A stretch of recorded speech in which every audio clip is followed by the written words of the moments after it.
To get through for some, and it continues to be widespread really across much of the U.S.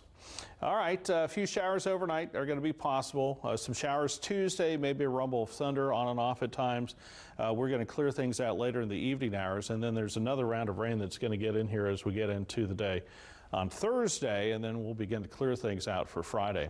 62 is our high today, 41 degrees the low. We'll find temperatures here this evening across the metro zone headed largely for the mid-50s as we close in on the midnight hour. And even overnight tonight, not much of a fluctuation in the temperature department at all.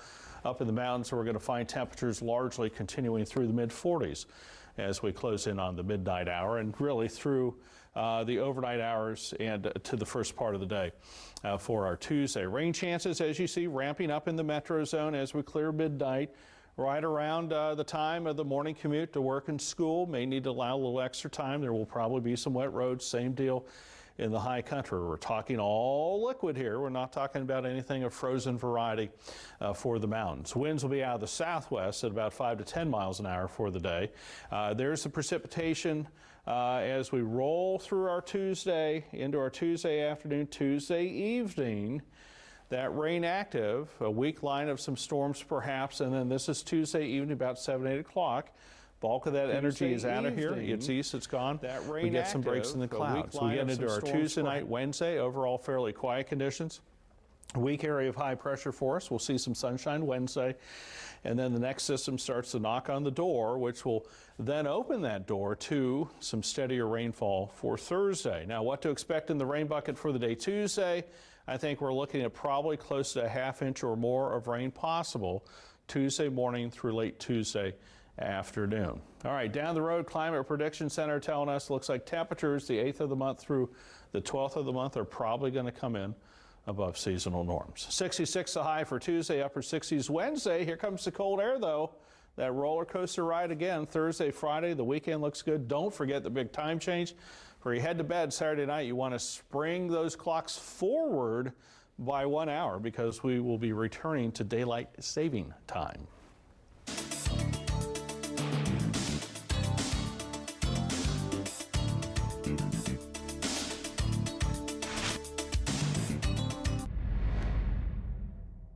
James Lipton, longtime host of Inside the Actors Studio, dies in his New York home from bladder cancer.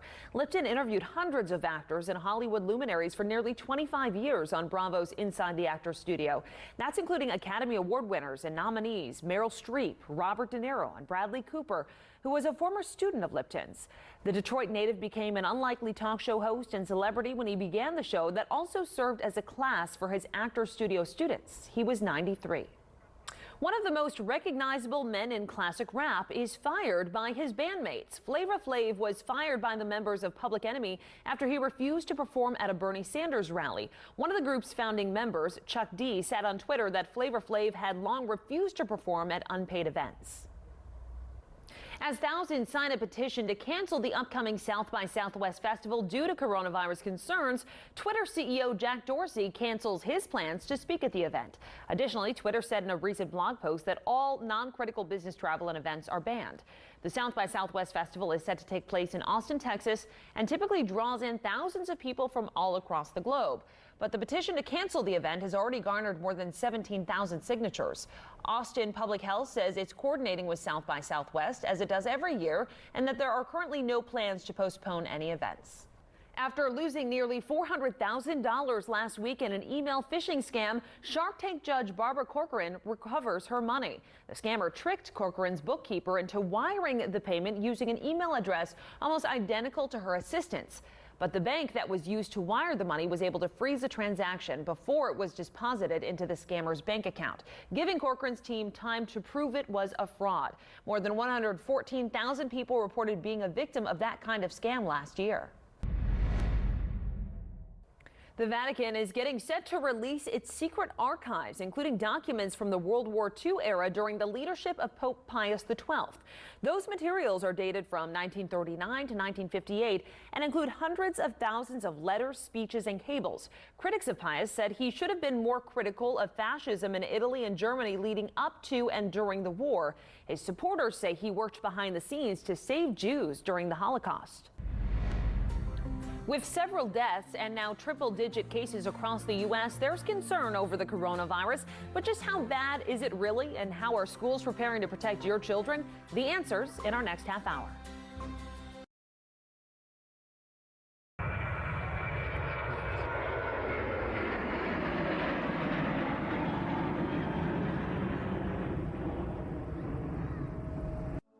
At Spectrum News, we focus on a local perspective. You don't have a whole lot of time. You just want to know exactly what's going on so that you can plan your day. You can get out there and you can be informed. Weather on the Ones helps you prepare for whatever may come your way. And live traffic updates every 10 minutes give you a reliable look at your morning commute. We're rooted here in Charlotte, just like you. Your morning news, weekdays on Spectrum News, exclusively on Spectrum. Stories are everywhere. The stories of North Carolina are the politics of North Carolina. I want to tell you about my podcast, Tying It Together with Tim Boyne. It's a behind-the-scenes look at the fascinating world of North Carolina politics. We're really going to focus on the people behind the politics. We're going to dig deep, find out what makes these people tick and why they make the decisions that they do. Join us for the conversation. I cannot wait for you to listen. It might be small, but it's all yours. And to be successful, you've got to get the most out of every dollar you put into your business. That's why you count on Spectrum Business for fast internet and phone service at the best price. And with over 99.9% network reliability, Spectrum Business makes sure you can take care of your customers in the store and online. Spectrum Business, we keep small business running. Capitol Tonight is the place to help you understand what's going on in this state. I think people are tired of all the bickering and all the stories about nonsense, and I think that's why they come to Capitol Tonight. They get to hear about the issues, they get to hear about the people, but they get to hear in a way that's not a huge fight. It's a really good discussion. It's about fairness, it's about trust, it's about giving both sides of the story, it's about informing our viewers on the most important things in North Carolina.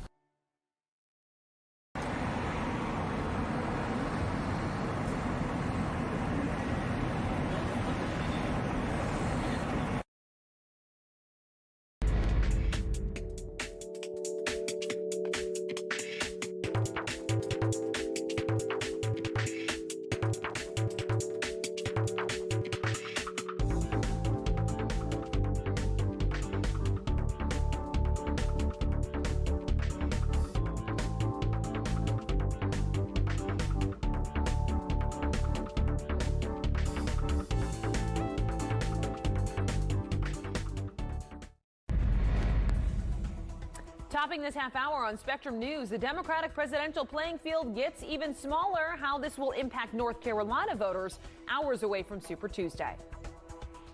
I'm honored to be able to do this and excited. Meet a Charlotte man who's renting out a handicap-accessible van to help voters get to the polls Tuesday. And a look at the continued outbreak of the coronavirus, how NC Public Schools are getting ready should a case come up in the state. Thanks for joining us. I'm Brittany McDonald. Those stories and all the day's news are just ahead. But first, we have a check of your weather on the One's forecast with Chief Meteorologist Jeff Crum. On this Monday evening, more clouds filling in. A possibility for a stray sprinkle, maybe a bit of a little brief shower there in the mountains. Mostly, we had some activity earlier. Get a live look at radar coming up for you here in just a few moments, but the main event really is for the day tomorrow. 62 our high this day, 41 degrees the low, the rain bucket empty through late afternoon, so a small deficit for this young month, a healthy surplus for the year. Headed out tomorrow, make sure you have the raincoat with you, the umbrella with you. A lot of folks will be voting in the primaries, I'm sure. And just be aware that you'll probably encounter some precipitation. Even the kids out at the bus stop in the morning want to make sure they have their rain jacket, because if they don't have it going into school, they'll probably have to deal with rain coming home from school. There's a look at 8 o'clock tomorrow morning into the afternoon hours. Steadier showers, few rumbles of thunder. We don't see the setup for anything severe at this point, but something we'll be watching as the day unfolds. Lows of 51 in Charlotte tonight, 42 in the mountains. Here's a live look at radar.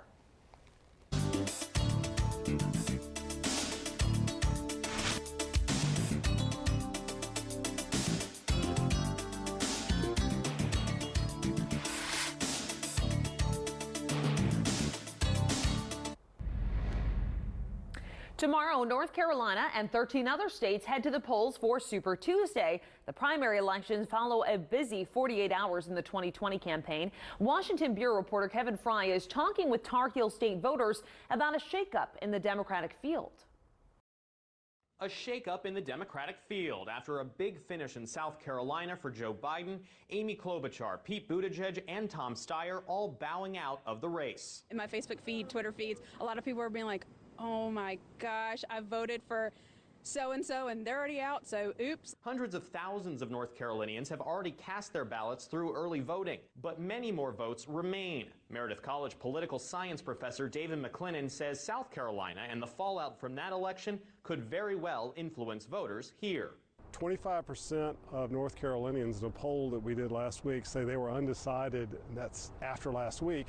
And then also 30% said that they weren't fully committed to their first choice. Congresswoman Alma Adams, who is backing Biden, says she thinks the former VP will get a boost after the Palmetto State. She also took a dig at former New York Mayor Michael Bloomberg, who has seen his polling rise here after blanketing the state with ads, possibly to Biden's detriment. When it's all said and done, money can't buy you love. We love what Biden stands for. We love what he's done. But while some voters may now be left scrambling to pick a candidate, others are very much decided. Bernie Sanders, of course. I think he has America's best interest at heart. I respect his work over his years in politics. So what should you watch for tomorrow night? Well, with African American voters, if there's big turnout there, could we see a repeat of what happened in South Carolina? Big support for Joe Biden.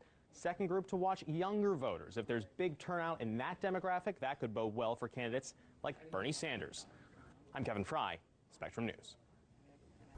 As you get ready to head to the polls, there are people trying to make sure everyone gets their chance. Spectrum News reporter Carrie Beal catches up with one man who's renting a handicap-accessible van on Super Tuesday to make sure those with special needs make it to the polls.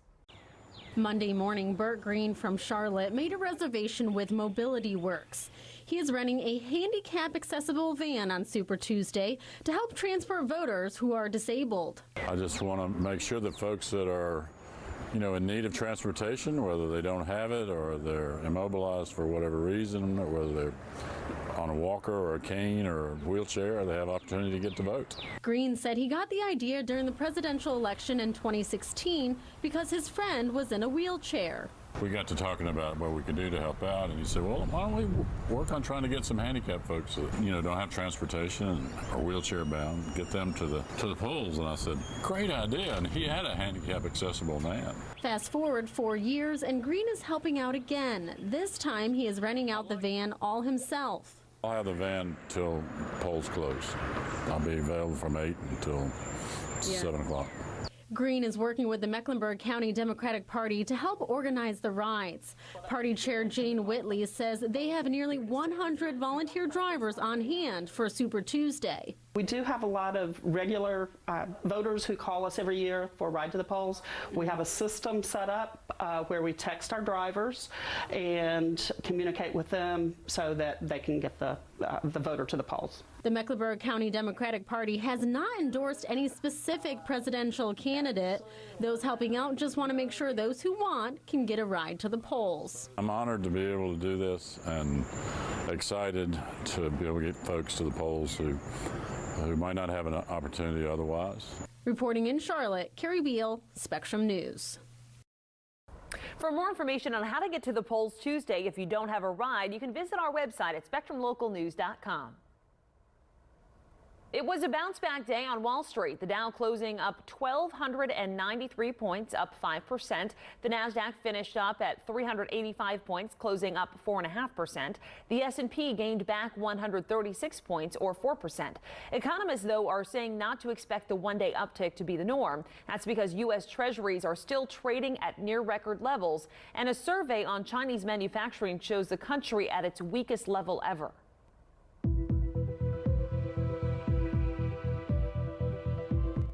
The number of coronavirus cases continues to grow in the U.S. and around the world. Globally, there are more than 89,000 confirmed cases and more than 3,000 deaths. Here in the States, there are at least 6 deaths and more than 100 confirmed cases. Unfortunately, this is something that we expected. Whenever you have a respiratory disease that's easily transmissible, you're going to get community spread, and it's going to become difficult to pinpoint the source of each and every infection. Health officials and local governments are now scrambling to try to figure out what an ever-increasing number of cases could mean. It is an all-hands-on-deck effort. We want to get our testing capacity as high as possible. Over the weekend, Vice President Mike Pence, who's been put in charge of the government response to the virus, says there are only 15,000 coronavirus tests to go around, and they will be sent to hospitals nationwide. That's the same number of tests officials in South Korea are doing on its citizens each day. Coverage of the coronavirus has been far-reaching, but what is fact and what's fiction? Spectrum News anchor Nick LaGrange joins us with what you need to know. Well, we heard from a professor at ECU today who gave a special lecture on this subject, and basically you should be as concerned about the coronavirus as you are about the flu. The coronavirus can often be portrayed as the next bubonic plague. Experts say, though, that's not what this is, but it is something to be taken seriously. I suspect this will be more in older people or people with chronic medical conditions, but I don't think that that people are making too much of this at all. Dr. Paul Cook, chief of the Division of Infectious Diseases at ECU, says the coronavirus pandemic will not turn out to be as severe as a flu pandemic of 1918, but it will be a pandemic nonetheless. But it's very clear that people all over the globe, with the exception of Antarctica, have had infections with this, so that, I think, defines itself as a pandemic. Basically, Cook says if you keep your hands and face clean, you'll mitigate your chances of catching the virus. He also says no one should panic about this and that medical masks are a waste of money in this situation. We don't want people changing their normal routines because of the coronavirus. State School Superintendent Mark Johnson says they're pushing a message of prevention among students and families, and he says North Carolina has a contingency plan in place in case of an outbreak. And we are actively monitoring what's going on in Washington State, where they did have a student who contracted this. They made sure to close the school for the number of days required to truly make sure it was disinfected. That's actually going on right now. We will follow that, and that is probably a very likely option if, heaven forbid, this reaches North Carolina. Now, once again, prevention includes frequently and thoroughly washing your hands with soap and water and disinfecting surfaces, especially your cell phone. In the studio, Nick LaGrange, Spectrum News. Charlotte Douglas International Airport will announce its record-breaking passenger total for 2019 tomorrow, but the coronavirus threatens to slow down business for airlines across the globe. Foreign nationals who have visited China in the last 2 weeks are not being allowed to enter the U.S. American citizens who visited China are being directed to 11 airports where the CDC has quarantine stations, the closest being in Atlanta. British Airways also announced today it was cutting back on a number of flights because of a sudden lack of demand. As of last Sunday, the CDC had screened more than 46,000 passengers. The U.S. has seen dozens of cases of the coronavirus, killing 6 people. There have been no cases of coronavirus discovered in the Carolinas.